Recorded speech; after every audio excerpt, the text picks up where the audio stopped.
ইদানিং ঘরের কাজগুলো করতে পারতেছি না, খুব কষ্ট লাগে করতে হবে।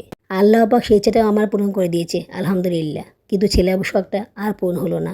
আচ্ছা, আমি ভিডিও ছাড়ি, তোমরা কমেন্টস করো, ঠিক আছে, কিন্তু ভিডিও না ছাড়লে না তোমরা কেউ কমেন্টস করো না, একদম যেন কোথায় হারিয়ে যাও। অনেক বড়টা সাপ, মানে মুখ হা করে আমার দিকে তেড়ে আসতেছিল, আমি ভয়ে দৌড়াচ্ছি, বাট সেই সাপটা আমার দিকে তেড়ে আসতেছিল। অনেক সময় কিন্তু অনেক কিছু মানুষের হাতে থাকে না, মানুষ চাইলে অনেক কিছু করতে পারে না, বা মানুষ চাইলে অনেক কিছু হয় না, তাই হয় যা ভাগ্যে লেখা থাকে। তো এইসব কারণে আমি পুরোপুরি শিওর যে আমার মেয়ে বাবুই হবে। আমার এত স্বপ্ন এত শখ সেটা আর পূরণ হলো না, শুধু শুধু টাকা আর সময় নষ্ট হবে, মনটাও খারাপ হবে, কোনো লাভ হবে না এসব করে। তাই হয় যে আল্লাহ পাক চায়, এটা আসলে আমাদের কারো হাতে নেই। শুধু তো চেয়ে মুখা পড়ার থেকে না চাওয়াই ভালো। আল্লাহ পাক তো জানে যে আমার ভিতরে কী আছে। তবে এত কিছু গবেষণা করার পরে, এত কিছু গণনা করার পরে যদি আমার ধারণা মিথ্যা হয়, আমার থেকে খুশি আর কেউ হবে না।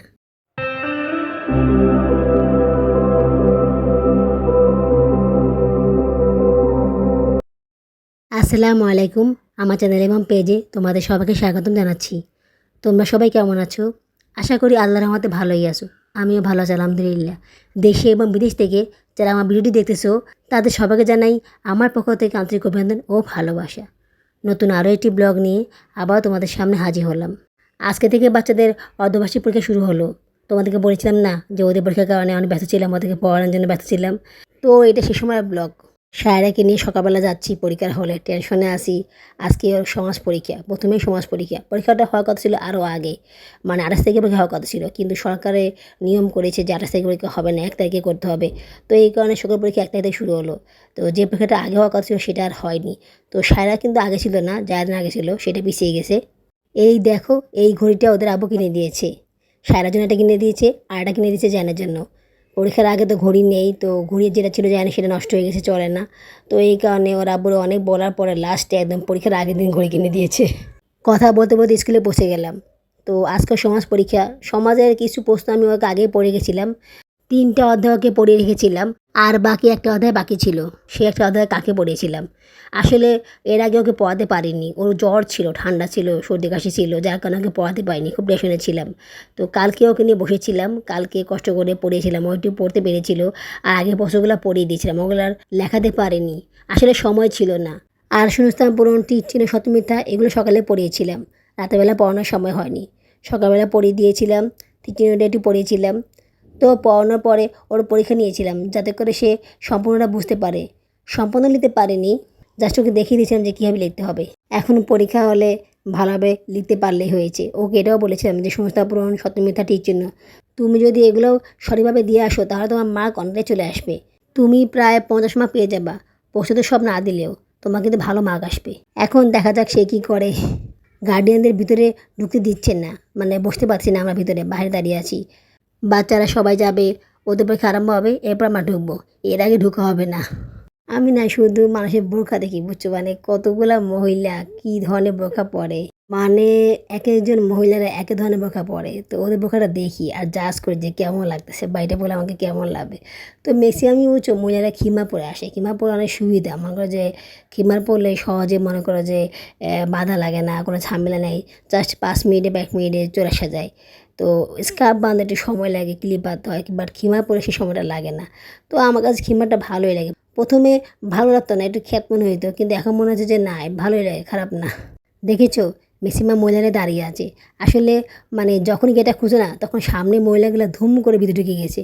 আমি তো আবার লাইনে বেশিক্ষণ দাঁড়াতে পারি না, তো আমি ওই পাশে বসেছিলাম, বুঝছো। যখন দেখলাম যে সবাই ঢুকতেছে আমি দৌড় দিয়ে ঢুকলাম, কিন্তু আমার যাওয়ার আগে সবাই ঢুকে গিয়েছে, আমার বসার জায়গা নেই। পরীক্ষার সময় স্কুলের ক্যান্টিনে অফ থাকে।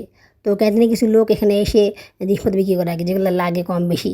তো এখানে দেখলাম যে অনেক কিছু বিক্রি করতেছে, বিস্কুট, তারপরে চকলেট, তারপরে ঝালমুড়ি। তো ঝালমুড়িটা খেতে ইচ্ছে করলো, তো ঝালমুড়ি নিতেছি। ক্যান্টিনে সমুচাটা খেতে আমার কাছে অনেক ভালো লাগে, ওটা অনেক স্বাদ হয়, কিন্তু সেটা আজকে ছিল না, যেটা হচ্ছে প্রথম দিন, তাই মনে হয় আনেনি, কালকে আনতে পারে। অনেক কষ্টে একটা চেয়ার পেয়েছি, তো ঝালমুড়িটা নিয়ে সেই চেয়ারে বসে গেলাম খাওয়ার জন্য।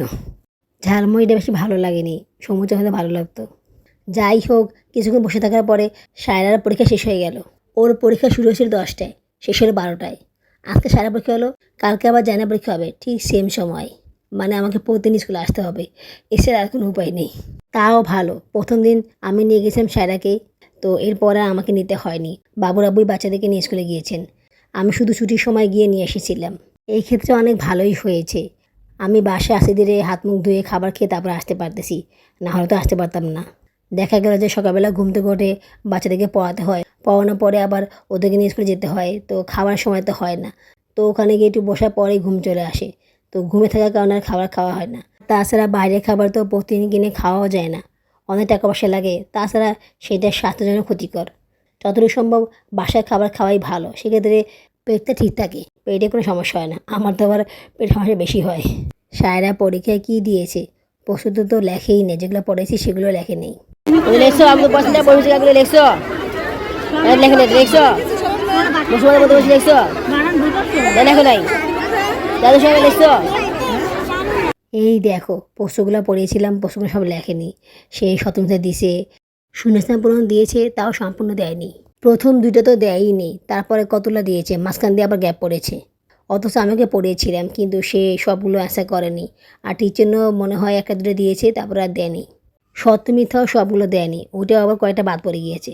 মানে কী যে করেছে সে আল্লাহই জানে, কীভাবে সে পরীক্ষা দিয়েছে অ্যান্সার, আমি তো বুঝতে পারছি না। আমি খালি মনে মনে আল্লাহর কাছে দোয়া করছিলাম যাতে করে সে পরীক্ষায় মার্ক পায়, মানে যাতে নীল মার্ক না আসে, শূন্য যাতে না পায়, এই দোয়াটা আমি করতেছিলাম। অ্যাটলিস্ট সে যাতে মার্ক পায়, পরীক্ষা খাতে তার জন্য মার্ক থাকে, না হলে তো তার পাশ করাটা মুশকিল হয়ে যাবে। বাবুর আব্বু তো ডিক্লারেশন দিয়ে দিয়েছে, যদি সে পরীক্ষা পাশ না করে তাহলে ওকে স্কুলে রাখবে না, বাসার কাছের কোনো স্কুলে ভর্তি করিয়ে দিবে, তাহলে তার খরচা কমে যাবে। এই যে স্কুলে যাওয়া আশা করি, এই যে কষ্ট উনি দেয়, এটা ওনার কাছে অনেক বেশি হয়ে গিয়েছে। রিক্সা ভাড়াটা আর কি, সেটা আমার কাছে অনেক বেশি হয়ে গিয়েছে। উনি তো বাড়তি কোনো খরচ দেয় না, শুধু রিক্সা ভাড়াটাই আমাকে দেয় বাচ্চাদের স্কুলে নেওয়ার জন্য। প্রচুর বৃষ্টি হচ্ছে, বাসায় কীভাবে যাব? আমরা তো হেঁটে হেঁটে যাই, এদিকে ছাতাও নেই। একটা ছাতা পেয়েছিলাম স্কুলে, সেই ছাতাটা বাবুরা হারিয়ে ফেলেছে।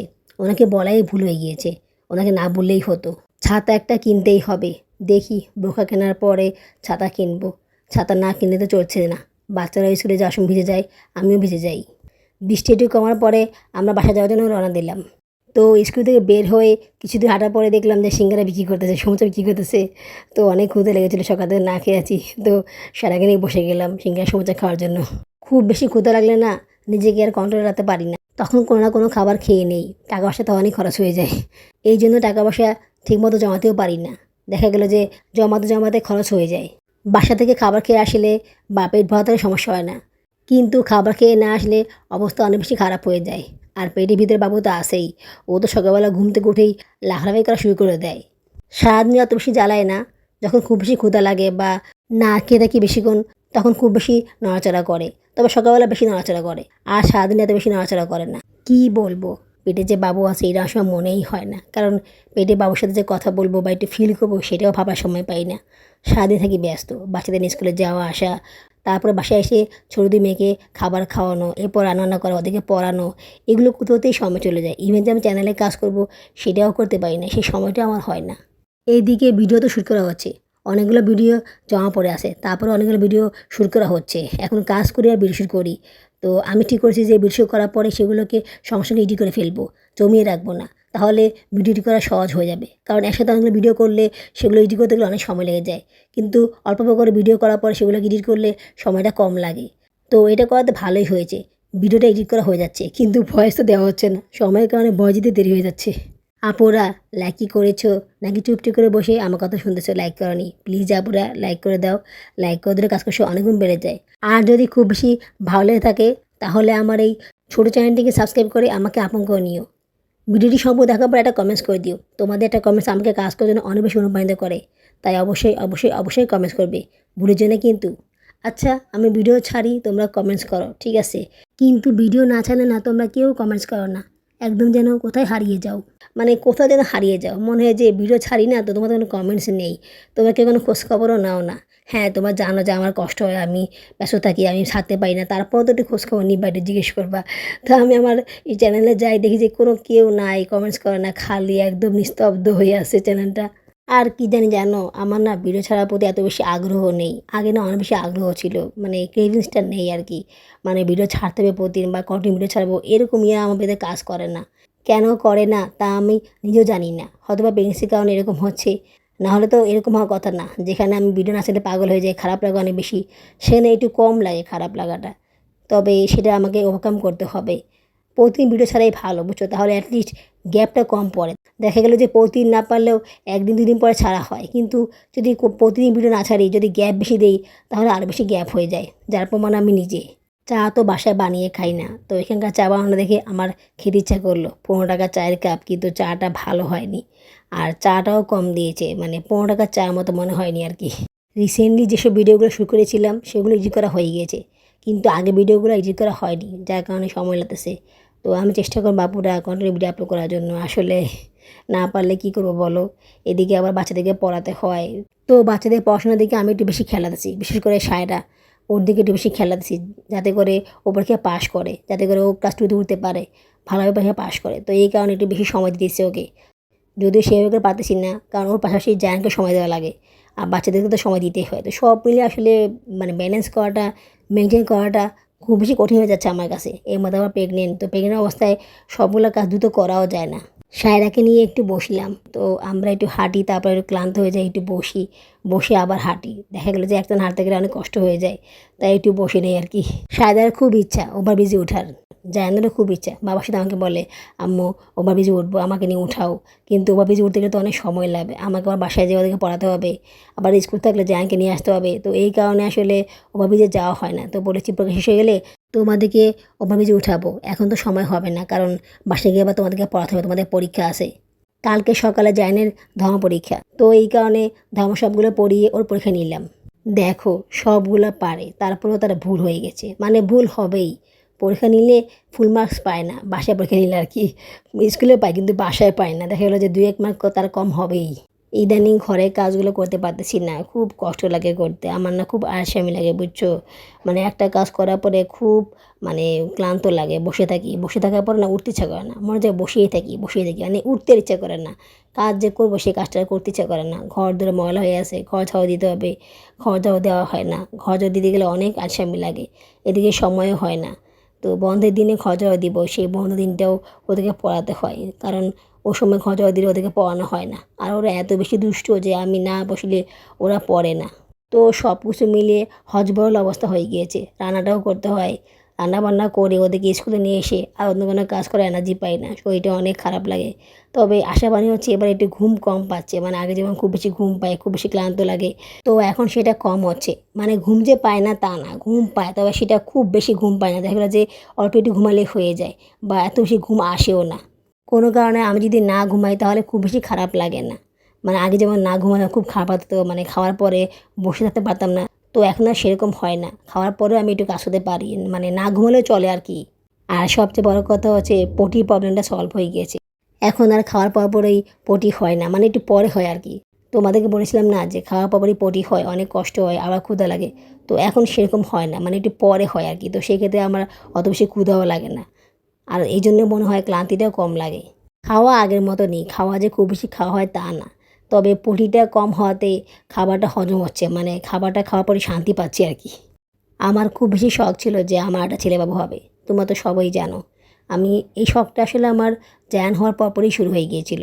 চেয়েছিলাম যে জায়ান হওয়ার পরে আমার একটা ছেলেবাবু হোক, জায়ান আর ওই ছেলেটা একসাথে থাকবে, একসাথে স্কুলে যাবে, সব কিছু একসাথে করবে, মানে 2 ভাই এক হলে যা হয় আর কি। তবে সায়রা হওয়ার পরে সেটা অনেকটাই পূর্ণ হয়ে গিয়েছে, কিন্তু ও যেটা ইচ্ছা শখ রয়ে গেছে সেটা এখনও আছে। জায়ানের কাপড় চোপড় সব আমি রেখে দিয়েছিলাম, সায়রার কাপড় চোপড় রেখে দিয়েছিলাম, যে আমার যদি একটা মেয়ে হয় তাহলে ওকে এই কাপড়গুলো পরাবো, বা আমার যদি একটা ছেলে হয় তাহলে ওকে এই কাপড়গুলো পরাবো। তো সায়রার কাপড়গুলো জমিয়ে রেখেছিলাম, সেটা কাজে লেগেছে। সায়রার কাপড় চোপড় সব পরানো হয়ে গেছে মেয়েদেরকে, কিন্তু জায়ানের কাপড় চোপড় কাউকে পরাতে পারিনি।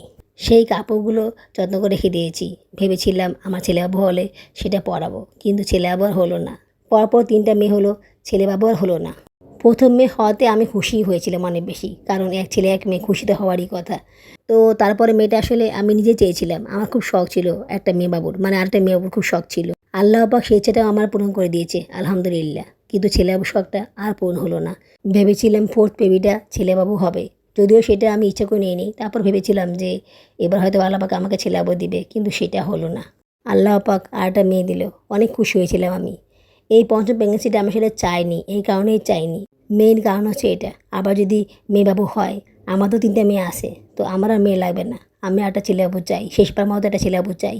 এই কারণে সবাই বলার পরেও আমি ল্যাংসন করেনি। ভেবেছিলাম কয়েক বছর অপেক্ষা করার পরে অবস্থা ভালো হলে, যদি শরীর ঠিক থাকে তাহলে একটা বেবি নিব।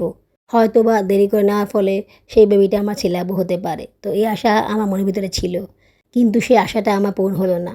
আল্লাহ পাক আমাকে এত আগে আরেকটা বাচ্চা দিবে সেটা আমি ভাবতেও পারিনি। তারপরও মনের ভিতরে আশা ছিল যে না, এবারে হয়তো বা আল্লাহ পাক আমাকে একটা ছেলেবু দিবেন। সেই আশায় আমি ছিলাম, প্রথম 3 মাস তো সেই আশায় ছিলাম। বাবা শুধু পেটের নাভি চেক করতেছিলাম যে নাভিটা উপরে উঠে আসতেছে কিনা। জায়ানকে বললাম নাভিটা উপরে আসলে আমার ছেলে হবে। জায়ান তো অনেক খুশি, সায়রাও অনেক খুশি। তো বাবা চেক করতাম, কিন্তু কিছুই হলো না। নাভিটা আর উপর দিকে উঠে আসলো না, ভিতরে ডেবে গেল। দেখেছো, পরীক্ষায় 3.5 মার্ক কম পেয়েছে। হ্যাঁ, তুমি 3.5 মার্ক কম পাইছো, তুমি খুশি এটাতে?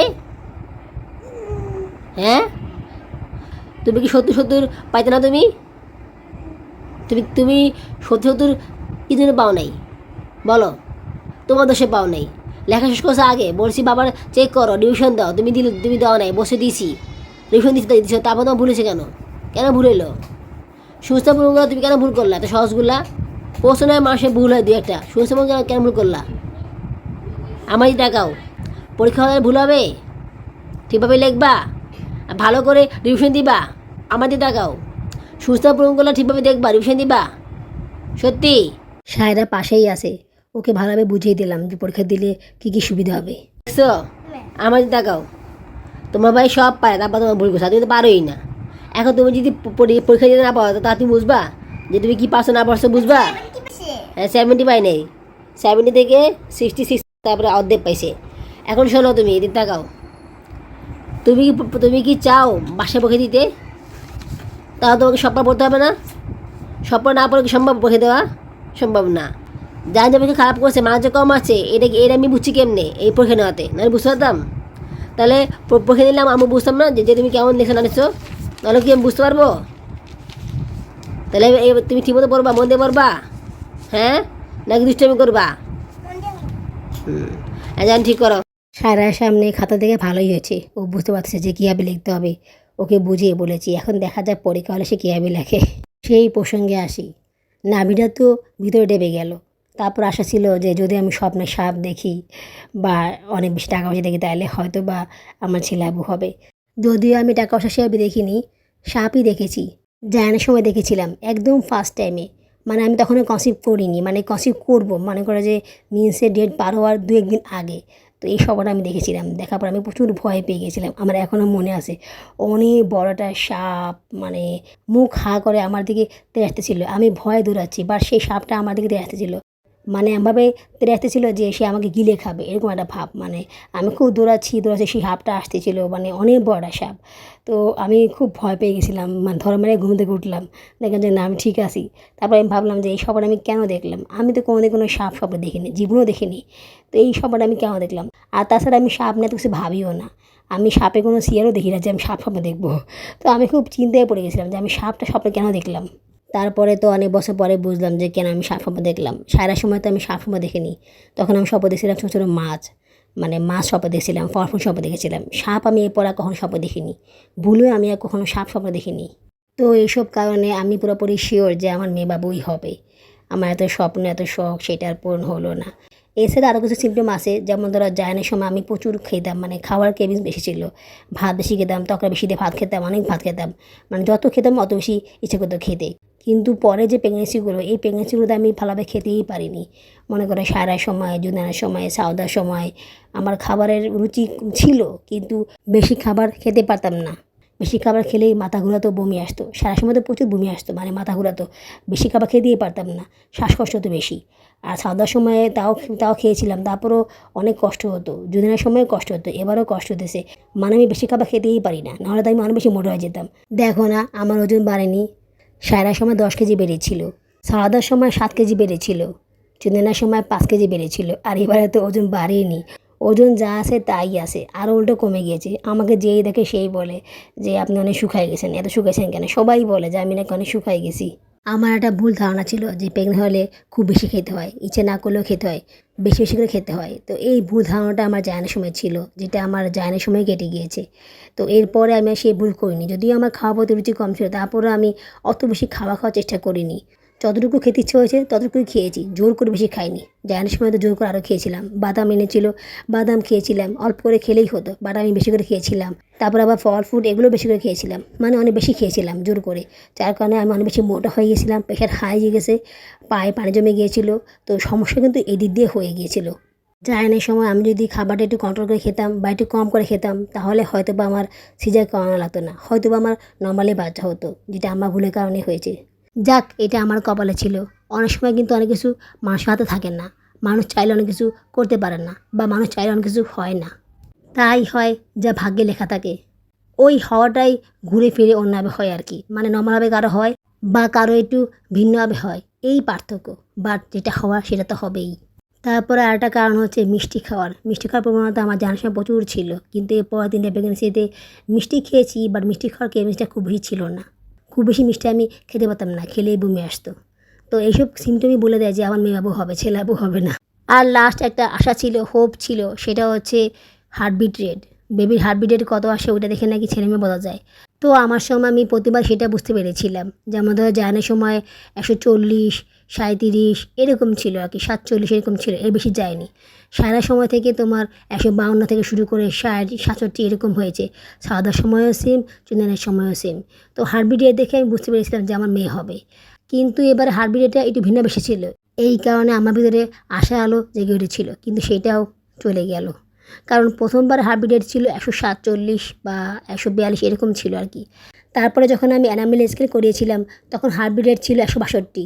তো আমার আশা তখনই নিভে গিয়েছিল। নারিকেল দিয়ে শাক পাতা করে রান্না করতেছি। অনেক শখ ছিল যে নারকেল দিয়ে শাক পাতা করে রান্না করে খাবো। ফ্রিজে নারকেল ছিল, তো সেগুলো দিয়ে শাক পাতা করে রান্না করতেছি। একটু ঝামেলা বেশি হয়েছে আর কি, যেমন ধর নারকেলগুলোকে ব্লেন্ডিং করা লাগছে, তারপরে পেঁয়াজ মরিচকে ব্লেন্ডিং করে নিয়েছি একসাথে। তো এইভাবে করে রান্না করে খেতে অনেক মজা হয়। শুকনো মরিচের ঝালটা কম দিয়েছে, যেহেতু কাঁচা মরিচ দিয়েছি বেশি করে, তো এই কারণে শুকনো মরিচটা কম দিয়েছি। চিংড়ি মাছ ছিল না, চিংড়ি মাছটাকে খুব মিস করতেছি। চিংড়ি মাছ থাকলে আরও বেশি ভালো হতো। তো সব কিছু আসলে অ্যারেঞ্জমেন্ট করা সম্ভব হয় না। তোমরা তো জানোই আমার অবস্থা। বাবু তো এইসব মাছ টাছ কেনার টাকা দেয় না, উনি তো মাছ কিনে খাওয়াই না। তো এগুলো আমাকেই আনতে হয়। তো সব কিছু মিলে আসলে আমি আনতে পারিনি। তো যা ছিল তাই দিয়ে রান্না করে নিয়েছি। পরে যদি টাকা হয় তাহলে আবার চিংড়ি মাছ কিনে শাপলা দিয়ে নারকেল দিয়ে রান্না করব। জানি না সেটা করা হবে কি না, তবে ইচ্ছা আছে করার। আমি ঠিক করেছি মেয়েবাবুর জন্য জামা কাপড় কিনবো। আমি তো শিওর যে মেয়েবাবু হবে, তাই এটাকে নিয়ে খুব বেশি ঘাটাঘাটি করবো না। জুনেনের সময় তো লাস্ট টাইমে আল্ট্রাসোনোগ্রাম করেছিলাম, ছেলে না মেয়েবাবু জানার জন্য। এবার আর সেটা করবো না, কারণ আমি শিওর যে আমার মেয়েবাবু হবে। হ্যাঁ, যদি মিরাকেল আল্লাহবাক কিছু করে, যদি মিরাকেল আল্লাহবাক আমাকে ছেলেবাবু দেয়, সেটা ভিন্ন হিসাব। কিন্তু আমি আগ বাড়িয়ে সেটা জানার জন্য আর কোনো কাজ করব না। শুধু শুধু টাকা আর সময় নষ্ট হবে, মনটাও খারাপ হবে, কোনো লাভ হবে না এসব করে। আসলে খুব কষ্ট হয় বুঝছো আমার, মানে এটাকে মেনে নিতে পারি না, তবে মেনে নিতে হচ্ছে। তাই হয় যে আল্লাহ পাক চায়, এটা আসলে আমাদের কারো হাতে নেই। যেমন বাবা বলে যে আম্মু তোমার কেন ছেলেবু হবে না, বাবা কেন মেয়াবু হয়, তো আমি বললাম যে বাবা এটা আসলে আমাদের কারো হাতে নেই। পেটের ভিতরে কী হচ্ছে না হচ্ছে এটা তো আল্লাহ পাক ছাড়া কেউ বলতে পারে না। আমরা কীভাবে এসব বের করতে পারবো বলো? আমরা বড়জোর আল্লাহ পাকের কাছে দুহাত তুলে চাইতে পারি, চোখে পানি ফেলতে পারি, এতে বেশি কিছু আমরা করতে পারি না। আমি মনে হয় একবার কি দুইবার আল্লাহর কাছে চেয়েছিলাম, তারপর আর চাইনি, কারণ আমি জানি সেটা আমি পাবো না। শুধু চেয়ে মুখে পড়ার থেকে না চাওয়াই ভালো। আল্লাহ পাক তো জানে যে আমার ভিতরে কী আছে, আমি কী চাই, তাহলে এটা নামাজ পড়ে চাইতে হবে কেন? আর তাছাড়া যখন তুমি একটা জিনিস খুব বেশি মন থেকে চাও এবং সেটা তুমি তখন না পাও, তখন তোমার কাছে খুব খারাপ লাগবে, খুব কষ্ট লাগবে, আর তখন সেটি কথা বলতে প্রচুর রাগ হবে। এই কারণে আমি সেভাবে করে চাইও না। তবে এত কিছু গবেষণা করার পরে, এত কিছু গণনা করার পরে যদি আমার ধারণা মিথ্যা হয়, আমার থেকে খুশি আর কেউ হবে না। তোমরা সবাই আমার জন্য দোয়া করো, যাতে করে আল্লাহ পাক আমার মন ইচ্ছা পূরণ করে। যেটা আমার জন্য মঙ্গল হয়, ভালো হয়, সেটা যেন আল্লাহ পাক করেন। আজ এইটুকুই, আগামী ব্লগে দেখা হবে। আল্লাহ হাফেজ।